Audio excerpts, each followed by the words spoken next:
আমরা একটা শৃঙ্খলার মধ্যে থেকে আমাদের রাজধানীতে আমরা থাকতে চাই। আমাদের কথা স্পষ্ট, যেই রাজধানীতে আমাদের মানুষ শান্তিপূর্ণভাবে দিনে ঘুরতে পারবে না, চলতে পারবে না, সেই রাজধানীর মানুষ রাতে ঘুমাতে পারবে না।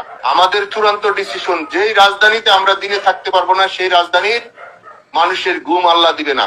আমরা সেইভাবে আমাদের তৈরি করে নিছি। আমাদের ডিসিশন, আমাদের মূল ব্যক্তি, আমাদের নেত্রী যেভাবে এখানে সাজেশন করে, আমরা পরামর্শ কর্মে আমাদের যেখানে যার সাথে আলোচনা দরকার সেইটা করব। আপনারা আমাদের চূড়ান্ত খেলার মধ্যে, চূড়ান্ত সিদ্ধান্তের মধ্যে, চূড়ান্ত স্বাধীনের মধ্যে যে যেখানে যে অবস্থায় থাকবেন, নিজে এবং নিজের পরিবার, নিজের শুভাকাঙ্ক্ষীকে নিয়ে আপনারা আসবেন। বাইচা থাকি তাহলে সবাই বাঁচি। আমি আবার বলছি, বাঁচতে সবাই বাঁচতে চাই, মরলে সবাই মরি। কারণ মরতে হবে ভাই, 70 বছর আর 100 বছর আর 50 বছর আর 40 বছরে মৃত্যু আমাদের নির্ধারিত আছে। কিন্তু কুলাঙ্গার অসভ্যদের কাছে যেন আমরা যার না মারা যাই, আমরা যেন আর না মারা যাই, আমাদের ঐতিহ্য, আমাদের ইতিহাসে যেন যেন আর থুতু না পড়ে। কারণ এখানে বলার ভাষা আজকে আমাদের নাই। পথ দেখেন না, যারা আদর্শ লোক, যারা দলের জন্য নিবেদিত, যারা দলকে ক্ষতিগ্রস্ত করে নাই, দলেরকে ভালোবাসছে, দলের জন্য জীবন দিচ্ছে সামনে আইসা, সেই সব মানুষকে আর আপনারা তিরস্কার করেন না। আমরা ঘরের ভিতরে থেকে থেকে মৃত্যুর মতন আমাদের অবস্থান হইতেছে। আমাদের জায়গা থেকে আমরা সব মানুষের সাথে অনুরোধ করি, মানুষের সাথে সম্পর্ক খারাপ করা যাবে না ভাই।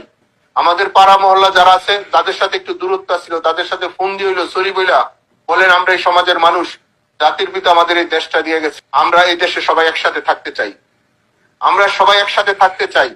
আমাদের অবস্থানটা সবাই যার যার এলাকায় যেন আমাদের হয়। সবার নামে মার্ডার কেসের আসামি দিয়ে রাখছে 302। এভাবে একটা মানুষ বাঁচতে পারে না ভাই। ভালো থাকবেন। সম্রাট ভাইয়েরা কথা বলুক বা অন্যরা যারা আছে কথা বলুক, আমি লাইনে আছি। যদি কোনো প্রশ্নের উত্তর দিতে হয়, পরিবেশ পরিস্থিতি বুঝে আমি উত্তর দেওয়ার জন্য প্রস্তুত আছি। আমাদের ঢাকা, নারায়ণগঞ্জ, গাজীপুর, মুন্সিগঞ্জ, ঢাকা জেলা, আমাদের নরসিংদী, আমাদের মানিকগঞ্জ, আমরা এবং আমাদের পাশে টাঙ্গাইল, ময়মনসিংহ, আশেপাশে বিভাগ, শহর, আমরা সবার সাথে যোগাযোগ করছি। সময় পরিস্থিতিতে আমরা যা করার দরকার তাই করব।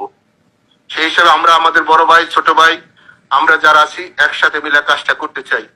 আমরা কয়েকদিন সময়ের মধ্যেই আমাদের আপনারা জানবেন, এবং আমরা আপনাদেরকে, আমাদের যারা মূল ব্যক্তি আছেন তারা অবশ্যই মেসেজটা পাইবেন কোন জায়গা থেকে কি করতে হবে।